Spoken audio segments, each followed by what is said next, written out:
hopelessly devoted.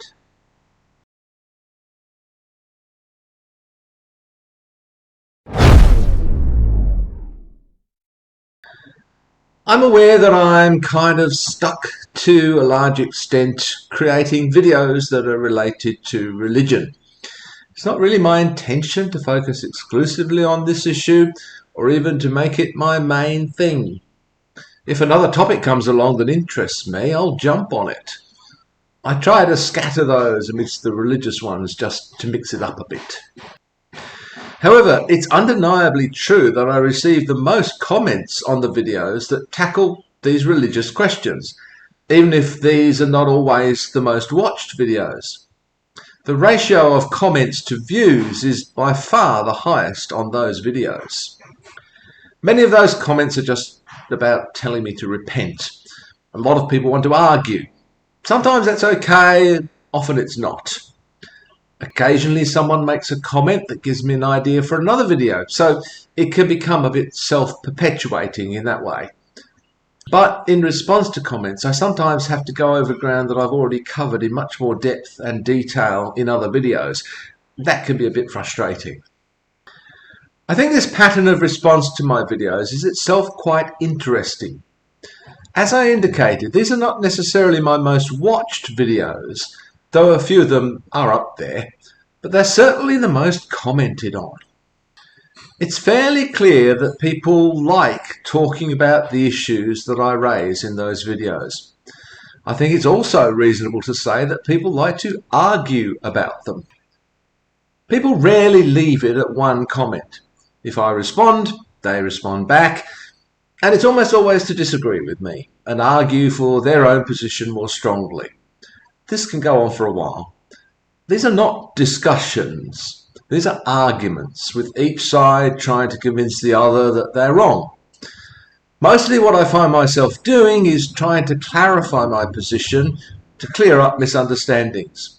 Sometimes, though, I will get sucked into the spiral of arguing, which can be enjoyable for a while.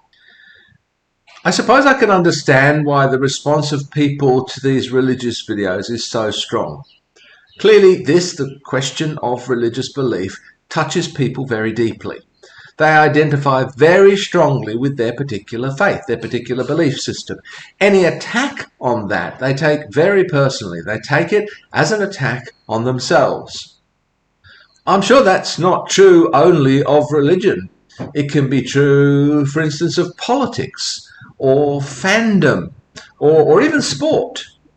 People invest very heavily in certain things, to the extent that I would say they approach the level of religious further with respect to those things. I would understand religion as providing the benchmark for measuring these other kinds of convictions. She follows, insert sports team name here, religiously. I do understand this kind of further. I think I do. I've felt it myself from time to time. To be honest though, I view such feelings within myself with a large degree of suspicion. Whenever I've felt close to such a level of fervour with respect to something or someone, the feeling has always seemed unhealthy. There's something disturbing, troubling about it, even when I feel it in myself. I feel off kilter, out of balance in some way. It's kind of like being in love, isn't it? I think this feeling has a number of undesirable consequences. First of all, I think it's very closely related to obsessive compulsive behaviour, which can be quite crippling. I think it leads, for example, to obsessive rumination. We can't get this person, this movement, this idea, this God out of our mind. We're trapped in this kind of mental cycle. I think it can also lead to obsessive behaviour, having to own every version of every album by a particular artist, playing a game until we collapse from exhaustion, praying all day, every day, fasting to the point of endangering our health, shouting abuse at supporters of another team or another political party. Secondly, we can become partially blind. We no longer look at the world other than through the particular filter we're wearing. We relate everything back to the particular object of our devotion. We simply don't see things that might threaten this devotion, or we simply deny them. Our team can do no wrong. The umpire's or referee's decision is always wrong if it goes against our team. Thirdly, it can corrupt our very thought processes. This is like obsessive rumination, but a bit more general. We interpret everything, all evidence, all sensory experience, through this particular lens. It even shapes our language. This is very evident when you look at cult behaviour, but it's also evident in the language of religious people in general. They use a language that is meaningful to them, but which is often meaningless to people outside their particular circle. This is also true of people who may be obsessed, for example, with a particular video game. It's all they can talk about, and they use words that no one else even understands. It's true of people who belong to certain political movements.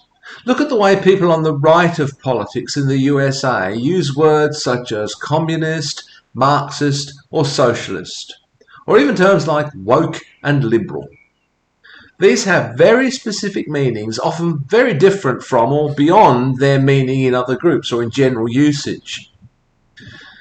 Words have connotations as well as denotations.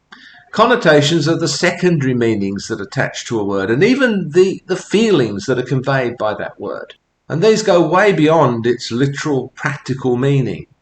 When someone on the right calls someone a Marxist, they're not just referring in some objective way to the particular political philosophy that person embraces. In fact, that denotation has almost vanished from their use of the word. It's drowned out by all the connotations, all the emotional implications of that word. There's also a feedback loop between thought and language. We may form words from thought, but our use of these words then goes back to form our very way of thinking. And again, we see this so much in the context of cults. I think the level of fervour or intensity expressed in some of the comments to my videos is quite unhealthy. I think this kind of fervour is unhealthy, whether it's directed towards a religious belief system, a sports team, a pop star, or a political group or ideology. It's certainly something that I'm very wary of in myself and in others.